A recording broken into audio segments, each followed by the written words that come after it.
Hi, everybody. It's time for Gamble Live this afternoon. I'm in Missouri. I'm Georgia Stull, and I'm thrilled to be a part of Gamble's education team and be a part of bringing these live moments to everyone. We're going to give everybody a chance to get on. Everybody might be busy getting ready for this holiday weekend.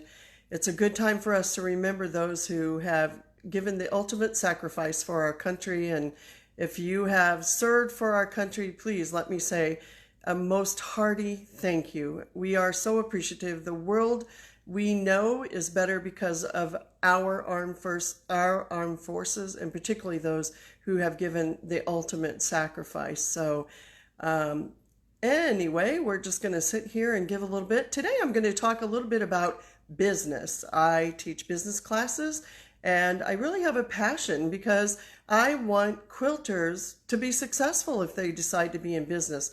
Business isn't for everyone, but I think there are some things that you can do that will help ensure a better opportunity for you to be successful. So we'll give it just another minute here. I see some people. I see Marla from Missouri, and I see Leanne Lively down in Texas, and Yvonne from Pennsylvania. It's kind of exciting, isn't it? Everybody coming in from all these different places around the world. Lynn is from Charlotte, North Carolina. I love it. I just think who would have ever dreamed? I would have never dreamed that quilting would have connected me to people who share the same passion that I have for quilting, literally all over the world. It just amazes me. I'm just never surprised. Wherever I go, I meet people that I've met in other places, whether it be a class, all over the world. We're so connected, and I love that. Sharon is from Wyoming, and Beth and Linda, another Missouri girl, and Joanne Davenport from Canada. Welcome. All right, everybody's starting to get on here now, and Trudy's in San Diego. Hi, Deb Gallagher and Mary Scheibner. I'm not sure if I even said that right. Okay, I'm going to go ahead and dive in. The subject today is about being in business. Like I said, I do have a passion.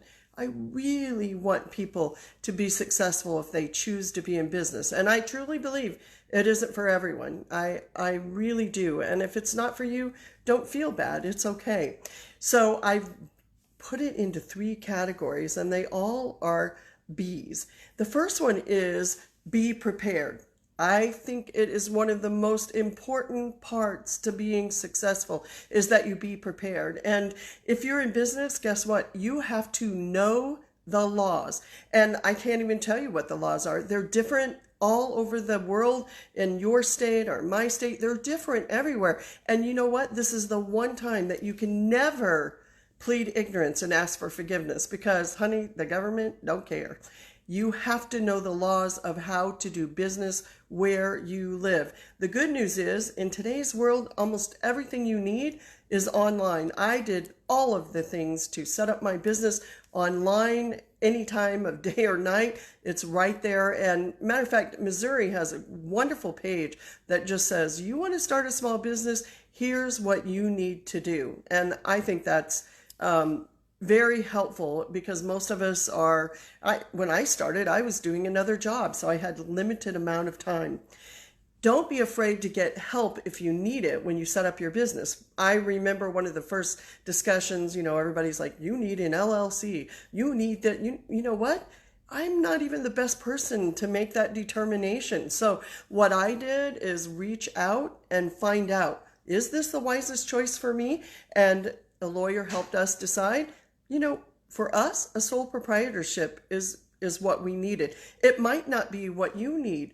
Get help to have somebody help you, guide you, and give you counsel to make the best decision for you. Maybe you need to talk to an accountant, even if you're good with bookwork and you could do all that later, but maybe you need somebody to help you set it up. Again, ignorance is not an answer. You have to know, and you have to do it properly or you might pay dearly. Next, I can't say this enough, be properly insured. And guess what? If you have received any money for quilting, Most insurance companies, as far as I know, all insurance companies consider you in business. Guess what that means? Your homeowner's insurance will not cover you.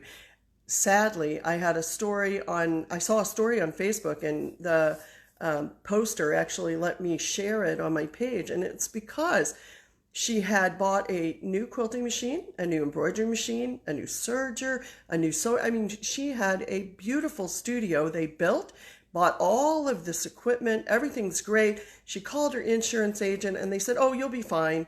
Well, guess what? It wasn't very far down the road. I think it was like 2 months later, it burned to the ground. Everything burned to the ground. And then guess what? She wasn't covered. Don't take chances. When it came to getting insurance for mine, you know what? I asked the insurance agent, please come to my home. Because maybe what's in his head is that quilting frame he sat under at his grandma's house while she was quilting. So make sure they come, they see what it is, make sure they know how, what's involved. You're going to have someone else's property, their quilt top in your home. Make sure they understand so they can get you the best coverage. And then you can't just leave it there. You have to come back and visit that. I know last year we visited with our insurance agent and decided to up our coverage because we had bought more equipment.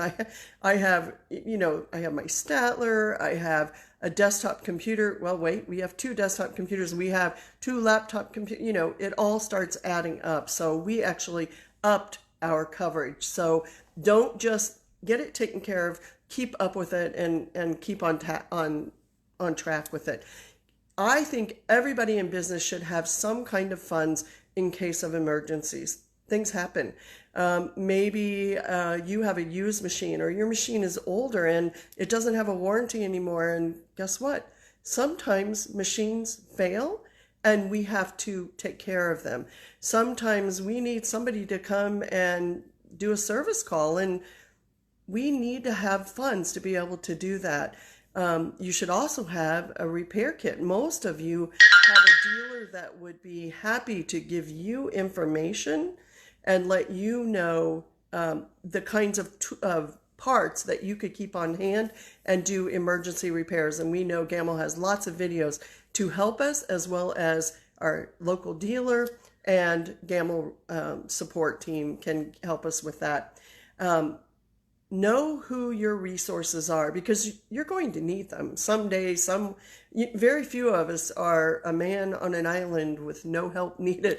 We aren't. We need help. And I'm proud to say that Gamble really goes above and beyond with excellent customer support, excellent tech support. Our dealers are there for us. They're educated. They help us. They know how to help us. And many times they don't even have to do a service call, because Gamble's even put diagnostics in our machines so that we can figure out the problem when they're a long distance, or they can get into our computer and just say, here, let me take care of that for you. I don't know about you, but when Liz says, do you care if I take over? Oh man, I can't give it to her fast enough. You go ahead and take care of it for me. She is truly Wonder Woman for me. And I also hope that in being prepared, that you continue learning the craft of quilting. What I was as a quilter when I started is not what I am now. And I hope that what I will be 5 years from now or 10 years from now will be a better quilter. And that'll only happen if I make the choice to continue my education. I never want to stop learning, because, that's kind of sad. Okay, the next B, be professional. If you want to be treated like a professional, you need to act like a professional. One of the first things, I was blown away at how many people would see my business license and say, oh, you have a business license? Of course I do. I'm in business. I always want people to know that I am in business. I take this seriously. And so if you want them to take you seriously, you need to be professional. I always believe in being fully present with my customer. Remember your best customer experience.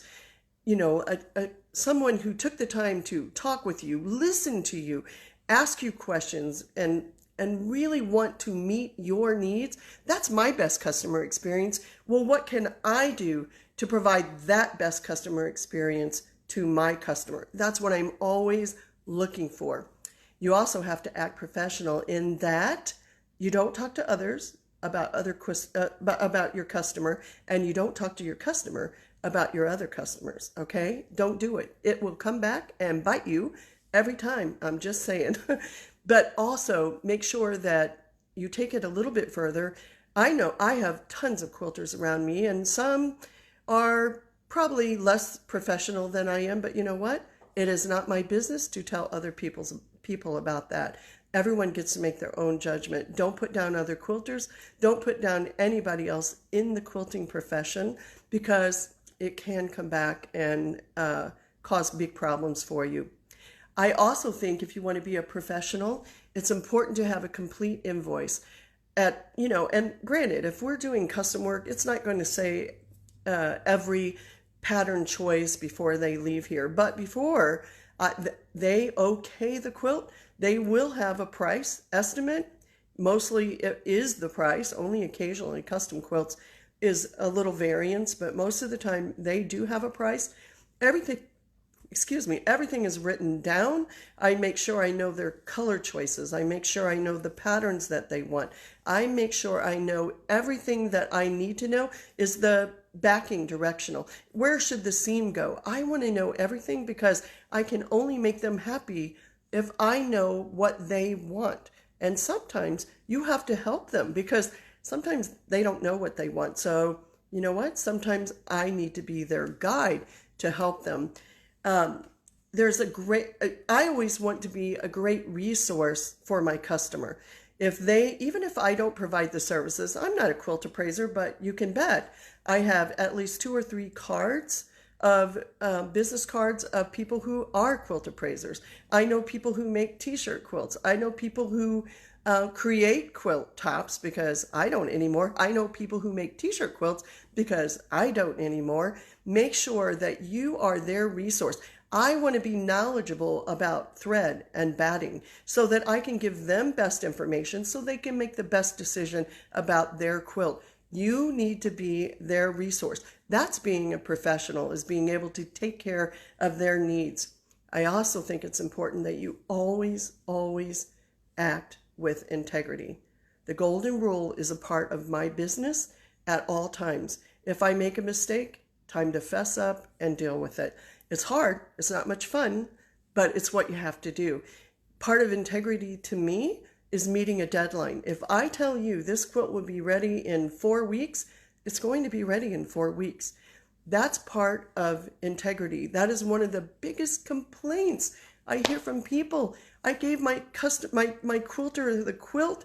I had a customer who she had to get the sheriff to help her get her quilt back so that she could bring it to someone else to get it quilted, because the quilter had had it for over 1.5 years and she could hardly even remember what the quilt looked like. That's a shame. That is a part of integrity. And also, I always make a commitment to excellence.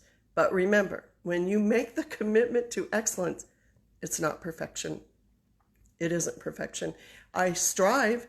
I always hope I'm getting better. I always hope I'm doing the very best I have. Give the very best that I have as much as I can to this quilt, but it still won't be perfection. And when a customer says to me, gosh, it's just not perfect, I say, good, because I won't be perfect either. I'll do the best I can. The last B is be positive. I really think that you need to have positive communication with your customer. You know what? It can be as simple as this. Hey, Jill, your quilt's ready. You're going to love it. The thread is just perfect. The design is great.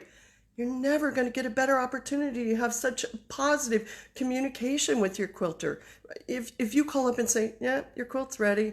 Yeah, who cares? That's not exciting. I have had customers say, I can't come get it right now. But because I was so excited when I called them, they called me back and said, I got a ride. I'll be down to get it. You know what? Have positive communication.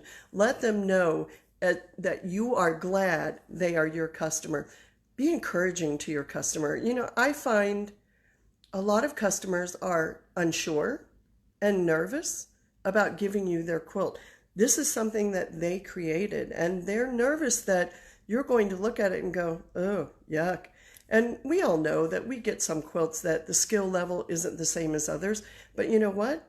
What's important is they're trying, they're learning, they're trying to get better. And if I'm encouraging them, they do get better, I think. Very few customers, I don't think anybody gets up and says, I think I'll put a really bad border on.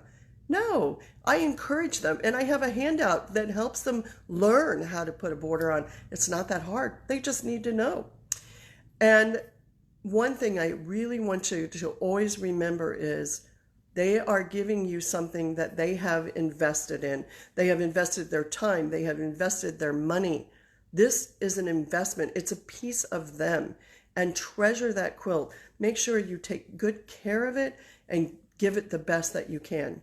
And finally, my final tip is this. If you're in business, always say thank you. Always. Even if it's just a little note at the bottom of the invoice, because you know what? They can always go somewhere else. They don't have to come to you. There are always quilters out there. There will always be other quilters. I want them to want to know that I am grateful for their business. I'm only in business because of my customers. If I don't have customers, I don't have a business. So always say thank you. I think it's so important. Well, that's all the advice I can pack in today.